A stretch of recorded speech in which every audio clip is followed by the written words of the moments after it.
To Scotland, SNP spokesperson Drew Hendry. Thank you very much, Mr Speaker. Contrary to what the Minister says, the OECD forecasts show that the UK will have the lowest growth in the G20, with the highest inflation in the G7. Ministers like to pretend there's no real cost of living crisis, but there is one, and it's biting hard. So how long will ministers, and indeed their Labour counterparts, continue to peddle the fantasy that Brexit is somehow good for the Scottish people?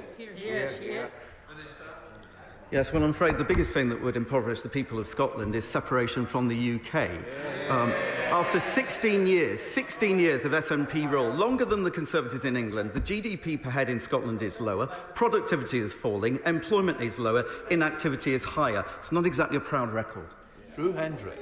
The Minister talks about GDP, but the OBER forecasts that GDP in the UK will be 4% lower in the long term due to Brexit. Meanwhile, independent Ireland in the EU is booming with a giant fiscal surplus.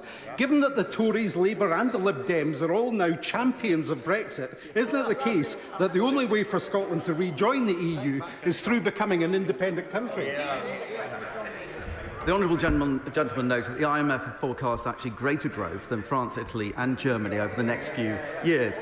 And if he was so enthusiastic about supporting growth, including therefore helping businesses right across the United Kingdom, maybe they could have joined us in the voting lobbies last night instead of voting against, for example, full expensing and investment in research and development. They voted against it. How on earth is that in the interest of their constituents?